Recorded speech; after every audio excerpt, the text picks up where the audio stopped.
Good afternoon. तो आज के हमारे टॉपिक है मार्केट स्ट्रक्चर के second important topic, monopoly market. जिस तरह हमने परफेक्ट कंपटीशन को डिटेल में डिस्कस किया है, उसी तरह हम मोनोपोली मार्केट को भी डिटेल में क्या करेंगे, डिस्कस करेंगे। तो इस लेक्चर में हम मीनिंग ऑफ मोनोपोली डिस्कस करेंगे, assumption of monopoly market discuss करेंगे, एंड कॉजेस ऑफ मोनोपोली कि क्या क्या वजह होते, क्या क्या रीजन होते हैं कि मोनोपोली मार्केट भी क्या होते हैं, मार्केट में प्रिवेल करते हैं। तो इनको हम क्या करेंगे, वन बाय वन डिस्कस करेंगे। Now come to the meaning of monopoly market. The word monopoly is taken from the Greek word monopolein. ठीक है, ये एक ग्रीक वर्ड से इस चीज को लिया गया है, जिसका मतलब होते हैं एक्सक्लूसिव सेल या वन सेलर, जिसका मतलब होते हैं वन सेलर या exclusive sale. Mono means single. ठीक है, यहां से हम मीनिंग से ही पता चलता है कि मोनो मीन्स सिंगल। ठीक है, वन सेलर। एक और ये जो टर्म मोनोपोली टर्म किसने दिया था, सराफा एंड प्रोफेसर स्टेगलर। ठीक है, इन दोनों ने मोनोपोली टर्म को, प्योर मोनोपोली टर्म को इंट्रोड्यूस किया था। जिस तरह परफेक्ट कंपटीशन में प्योर परफेक्ट कंपटीशन जो होते हैं वो किसने दिया था, प्रोफेसर चैम्बरलिन ने दिया था। जिस तरह मोनोपोलिस्टिक मार्केट जो होते हैं वो किसने दिया था, वो टर्म किसने यूज किया था, इन चीजों को भी वहीं हम डिस्कस करेंगे। तो मोनोपोली किसने दिया था, सराफा एंड प्रोफेसर स्टेगलर। ये इंपॉर्टेंट पॉइंट है, आपको ऑब्जेक्टिव क्वेश्चन में इस तरह की चीजें क्या होते हैं, पूछा जाते हैं। ठीक है, तो आप बिल्कुल इस चीज को ना बोलें कि ये किसने दिया था।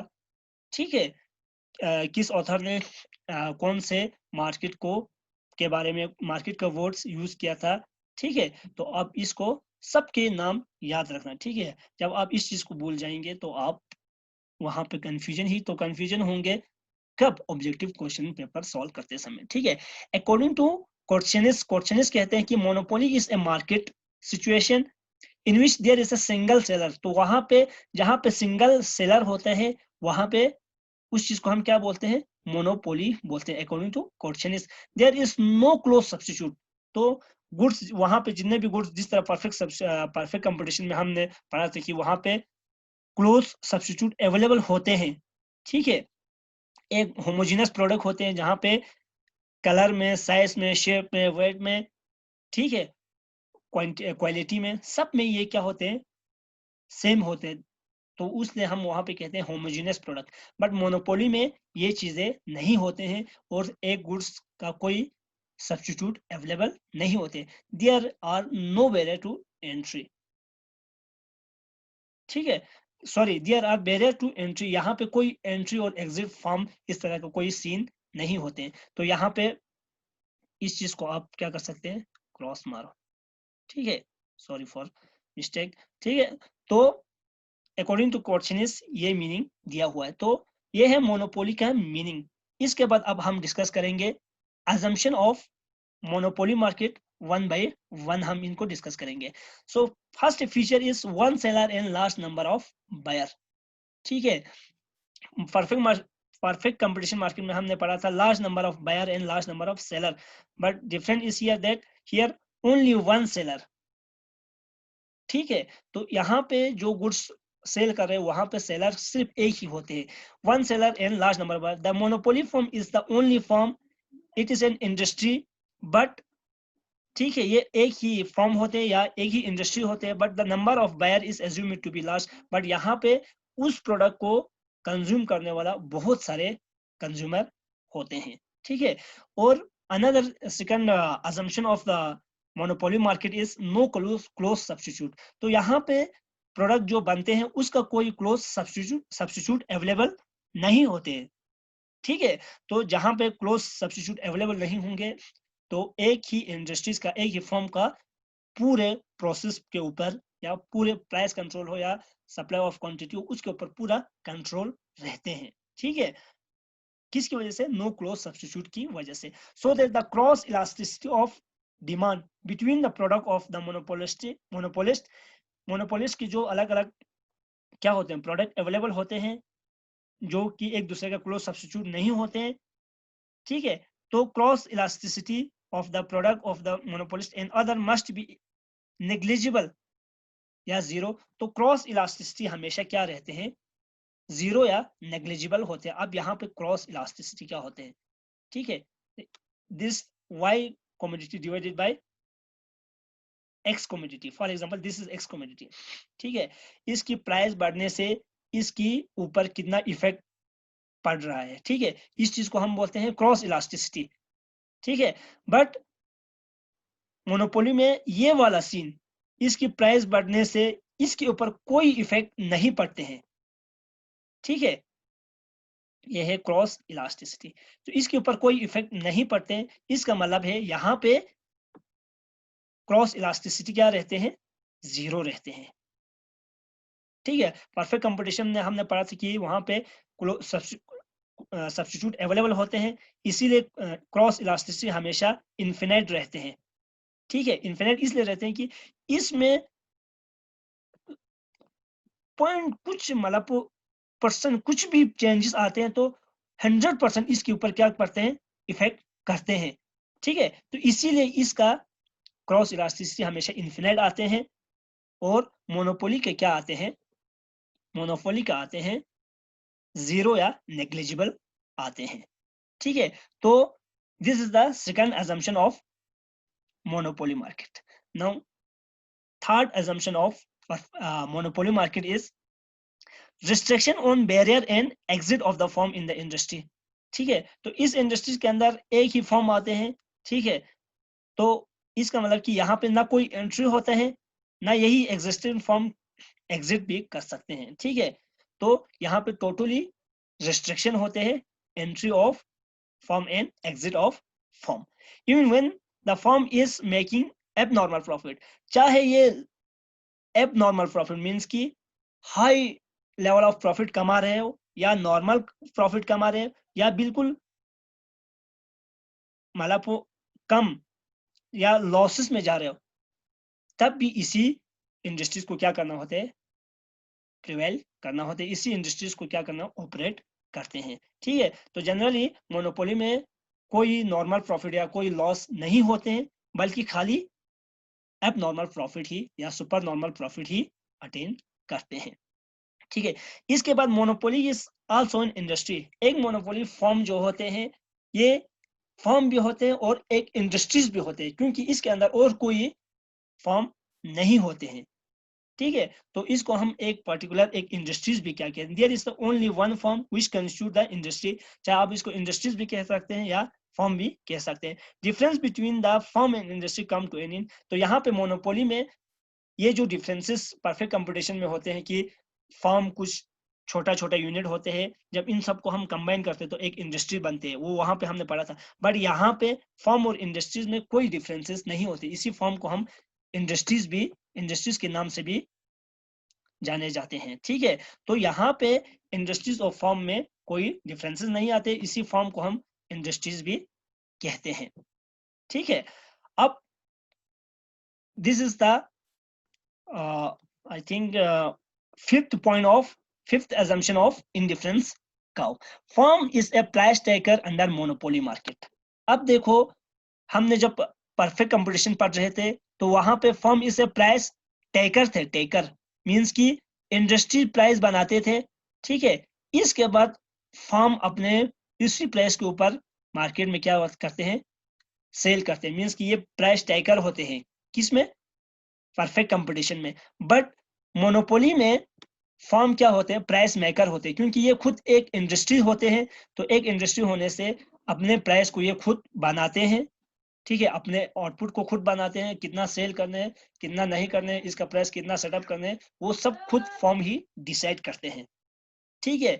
तो monopolist has full control over the supply of a commodity, supply of commodity के ऊपर भी फुल कंट्रोल होते हैं। But due to the large number of buyer, यहाँ पे लार्ज नंबर ऑफ बायर होने की वजह से demand of any one buyer constitute an infinitely small part of the total amount, और यहाँ पे बहुत सारे कंज्यूमर होते हैं, तो एक कंज्यूमर बिल्कुल टोटल अमाउंट का स्मॉल पोर्शन ही वो उसका शेयर होते हैं, तो कोई इफेक्ट नहीं पड़ते, किस साइड से, ये कंज्यूमर साइड से। Therefore buyer have to pay the price fixed by the monopolist, इसीलिए एक नफर उछलने से, हम बोलते हैं ना, एक नफर उछलने से कुछ नहीं होते, ठीक है। इसी तरह एक ही कंज्यूमर बक करने से कोई उनके प्राइसेस के ऊपर इफेक्ट नहीं होते हैं, वही प्राइस फिक्स्ड रहते हैं। ठीक है, यही है। अब देखो यहाँ पे sixth feature of monopoly, assumption of monopoly market is price discrimination.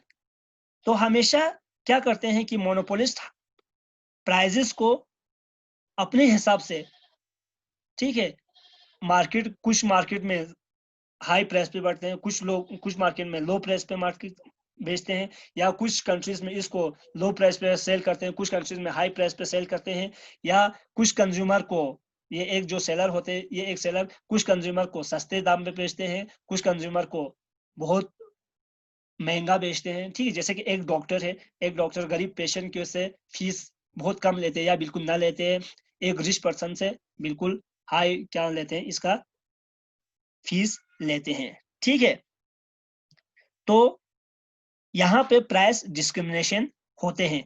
ठीक है, देखो monopolist charge different price for the same product. एक ही प्रोडक्ट को, फॉर एग्जांपल डॉक्टर है, उसको देखना ही होते हैं, बट अलग अलग कस्टमर को अलग अलग क्या देते हैं, फीस रखते हैं। गरीब को कम रखते हैं, अमीर को ज्यादा रखते हैं, मिडिल को नॉर्मल फीस रखते हैं। तो ये होते हैं मोनोपोली होते हैं, जो मोनोपोलिस्ट प्राइस डिस्क्रिमिनेट करते हैं among the consumer.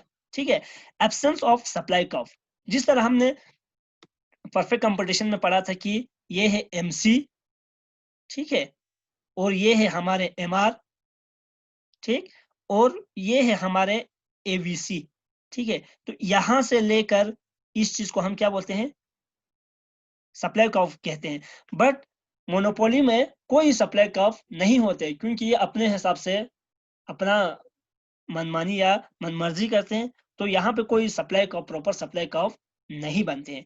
It is difficult to find out the supply curve because monopoly can sell same commodity at different prices to different consumer because of the price discrimination. Price discrimination होने की वजह से ये same product को अलग अलग consumer से अलग अलग प्राइजेस लेते हैं। तो इसकी वजह से हम इसका सप्लाई कर्व क्या नहीं कर पाते हैं, आइडेंटिफाई नहीं कर पाते हैं। ठीक है, तो यहाँ पे मैंने कुछ ऑब्जेक्टिव क्वेश्चन भी यहाँ पे सेटअप किया है। आप इस चीज को देखने के बाद इस चीज का क्या कर सकते हैं, आंसर दे सकते हैं। अगर समझ में आ गया तो आप इजीली इस चीज को क्या करते हैं, आंसर दे पाएंगे। अब यहाँ पे हमने पहले एक पॉइंट डिस्कस किया था, वो है कहाँ चला गया, आई थिंक यहाँ पे ही होंगे, प्राइस मेकर। देखो प्राइस मेकर में प्राइस बनाते हैं, बट यहाँ पे एक ही साथ दोनों को नहीं सेटअप कर सकते, या इसको या तो ये मोनोपोली फर्म या प्राइस को सेटअप करेंगे या आउटपुट को सेटअप करेंगे, दोनों को ये चीज सेटअप नहीं कर पाते हैं। तो आप यहाँ पे monopolist can set price and output दोनों को साइमल्टेनियसली सेटअप करते हैं, या नेदर प्राइस नॉर आउटपुट, या इधर आउटपुट या इधर प्राइस, तो या नन। तो इनमें से जो भी आपको सही लगते हैं, आप इस चीज को क्या कर सकते हैं, मार्क कर सकते हैं।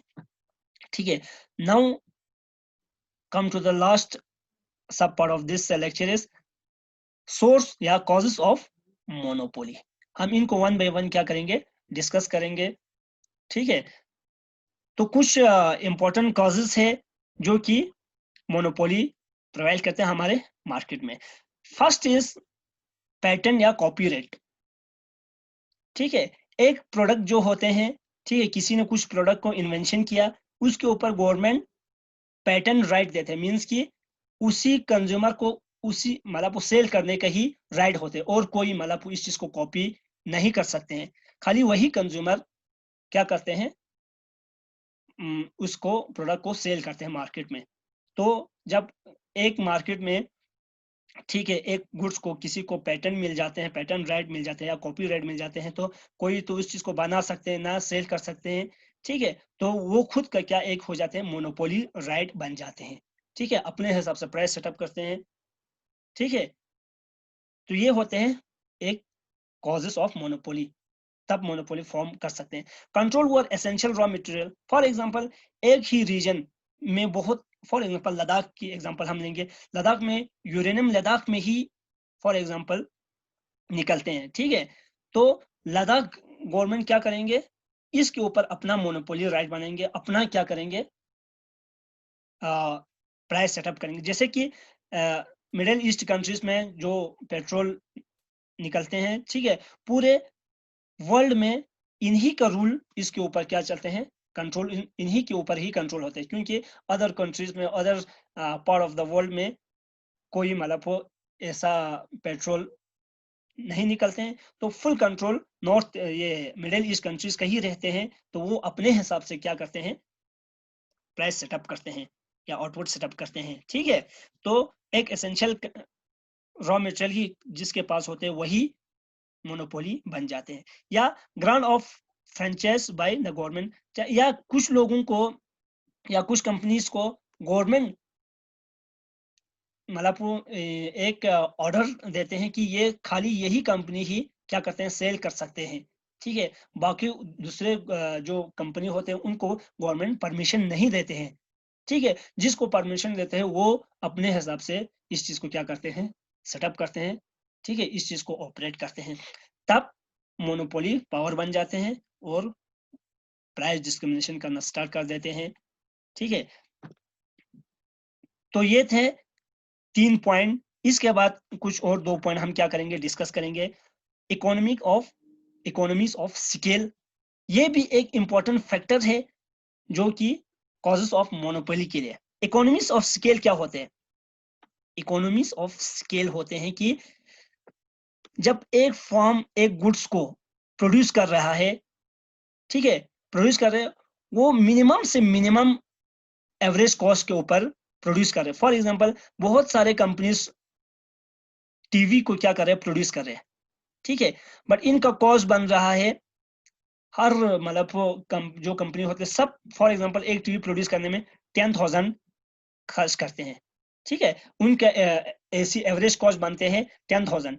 बट एक ही ऐसा कंपनी है जो इसी टीवी को 5,000 में क्या करते हैं, प्रोड्यूस करते हैं, ठीक है।